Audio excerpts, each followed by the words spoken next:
આજકાલ ગુજરાતમાં ration card ધારકોમાં એક વાત બહુ ચાલી રહી છે કે ભાઈ પેલું દર મહિને જ સરકારી અનાજ મળે છે એ હવે બંધ થઈ જશે.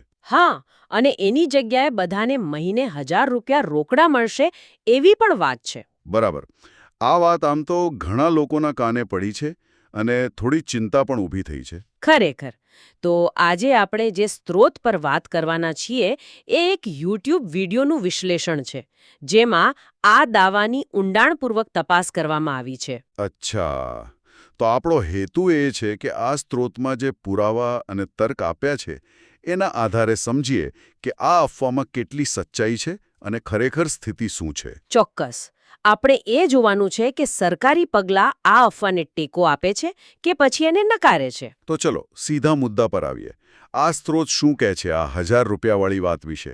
સાચું છે કે ખોટું? જુઓ, આ સ્ત્રોત તો બહુ જ સ્પષ્ટ રીતે કહે છે કે આ વાત એટલે કે રેશન બંધ થવાની અને 1000 રૂપિયા મળવાની વાત એ તદ્દન ખોટી છે, પાયાવિહોણી છે. એમ એટલે હાલના સંજોગોમાં આ ખાલી એક અફવા જ છે, એમ કોઈ સરકારી આધાર નથી એનો. બિલકુલ. સ્ત્રોત મુજબ આ માત્ર એક અફવા છે. કોઈ નક્કર સરકારી પુરાવા નથી જે આ વાતને સમર્થન આપે. આ જાણવું જરૂરી હતું. તો પછી આ સ્ત્રોત કયા આધારે આ નિષ્કર્ષ પર પહોંચ્યો? શું પુરાવા રજૂ કરે છે અફવાને ખોટી સાબિત કરવા? એના માટે સ્ત્રોત મુખ્યત્વે 3 અલગ-અલગ પ્રકારના પુરાવા આપે છે. પહેલો અને કદાચ સૌથી મજબૂત પુરાવો છે સરકારનું ઇન્ફ્રાસ્ટ્રક્ચરમાં રોકાણ. ઇન્ફ્રાસ્ટ્રક્ચર એટલે કયા પ્રકારનું રોકાણ?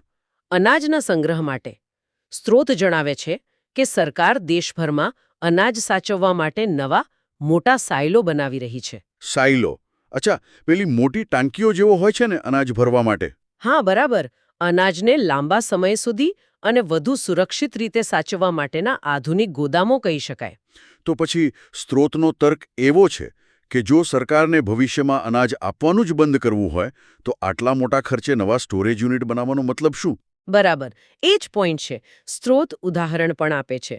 જેમ કે બરોડામાં ફૂડ કોર્પોરેશન ઓફ ઇન્ડિયાના સાયલોસ છે. અને હમણાં જ લગભગ 23 જૂન 2025 આસપાસ બિહારમાં પણ કેન્દ્રીય મંત્રી પ્રહલાદ જોશીજીએ આવા સાયલોનું ઉદ્ઘાટન કર્યું.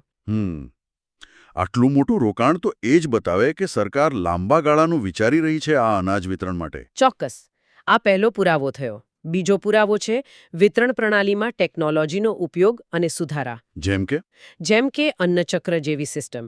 આ આખી જે પબ્લિક ડિસ્ટ્રીબ્યુશન સપ્લાય ચેઇન છે, એટલે કે સરકારી અનાજ ગોદામથી દુકાન સુધી પહોંચે એના પર બારીકાઈથી નજર રાખે છે. અચ્છા, એટલે ક્યાંય ગેરરીતિ ન થાય, ચોરી ન થાય એના માટે? હા, મુખ્ય હેતુ એ જ છે. અને એમાં જ પેલું ડેપો દર્પણ પોર્ટલ પણ આવે. હા, એનું નામ સાંભળ્યું છે. એનાથી તો રિયલ ટાઈમ ટ્રેકિંગ થાય છે ને? બરાબર. ગોડાઉનમાંથી કેટલો માલ નીકળ્યો, કઈ દુકાને કેટલો સ્ટોક પહોંચ્યો, કેટલું વિતરણ થયું, આ બધી જ માહિતી ઓનલાઈન પારદર્શક રીતે ઉપલબ્ધ બને. તો અહીં પણ સ્ત્રોતનો એ જ સવાલ છે કે જો સિસ્ટમ બંધ જ કરવી હોય તો એને આટલી બધી ટેકનોલોજીથી સુધારવા અને ટ્રેક કરવા પાછળ સરકાર શા માટે મહેનત કરે? એક્ઝેક્ટલી. આ બધા સુધારા તો સિસ્ટમને વધુ મજબૂત કરવા માટે છે, બંધ કરવા માટે નહીં, એમ સ્ત્રોતનું માનવું છે. ખરું. આ બીજો મુદ્દો થયો. અને ત્રીજો પુરાવો? ત્રીજો પુરાવો છે લાભાર્થીઓ માટે શરૂ કરાયેલી નવી સુવિધાઓ. સ્ત્રોતમાં અન્ન મિત્ર નામની એક મોબાઈલ એપનો ઉલ્લેખ છે. અચ્છા, એપ પણ બનાવી છે? હા, અને સાથે અન્ન સહાયતા નામની એક હેલ્પલાઇન પણ શરૂ કરી છે. વોટ્સએપ અને કોલિંગ બંને માટે એક જ નંબર છે, 14457. ઓહ, અને આ હેલ્પલાઇન કોના માટે છે?